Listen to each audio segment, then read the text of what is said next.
All right, here's the first look at my newly built up Ozark Trail Rebel G.2. And this is the small. And I will give you some measurements and whatnot, but let's do a quick spec breakdown. So the wheels on here are unbranded. You are on Kenda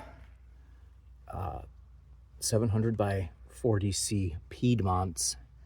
They're a 30 TPI wire bead tire.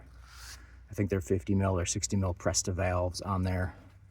Obviously everyone knows it's a through axle wheel, and you do have an external bottom bracket, which I didn't touch yet. So all I really did was put on these pedals, which they might not even be the forever pedals, but they're on there for now. You've got your, I guess it's a micro shift crankset, but it's not visibly branded.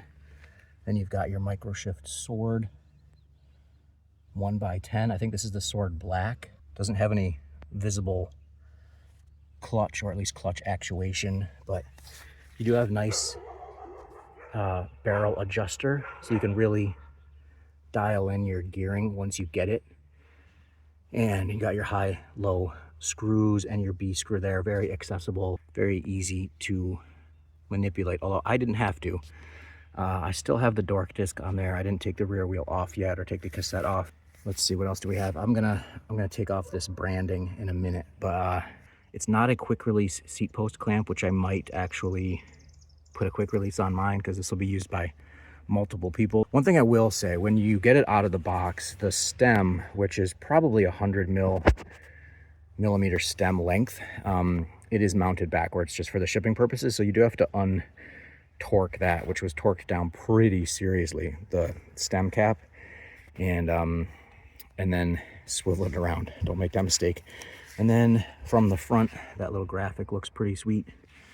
Good amount of clearance on these 700 by 40s on the front. And let's look at the clearance on the back too. You've got a pretty good amount right there as well. And then down by your chain stays, I can't quite get the side clearance there, but you could go a little bigger. I don't know how huge you need to go. I don't need to go any bigger. Love the gearing on this, by the way. The 40 in the front and the 11 to 48 in the back is just, it's just brilliant for most everyday riding. And then quick pivot here, we'll look at these. These are Tektro. Did I even see a model number? I'm not even sure I did. Anyway, they're mechanically actuated disc brakes, and they're post mount or direct mount, I guess. And these actually came pretty well dialed in. Again, you have the cable barrel adjuster, which makes it really easy to just slightly manipulate them. They were funky out of the box. I think most of these mechanical disc brake Gruppos are gonna be a little tricky once you get them out of the box. You gotta really, I mean, if you think about these calipers and these rotors, there's just such an unforgiving little bit of clearance in there. You've got to be careful and take your time.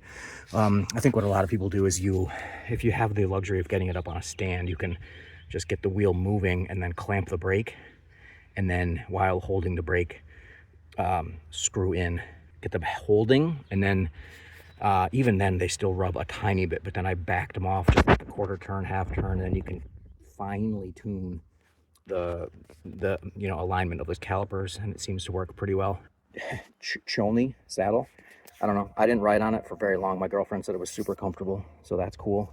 And then I'll close out with the main shift Gruppo. So this is your micro shift sword, and it looks pretty good. It feels good in the hand.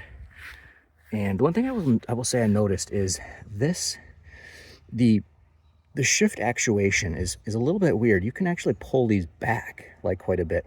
So if you're riding, if you're riding in the hoods or whatever, it might feel weird that you can kind of like inwardly manipulate that, but I've never seen that before. But I think the logic might be, from a design standpoint, that it's so that if you're in the drops, you can pull them back and still shift.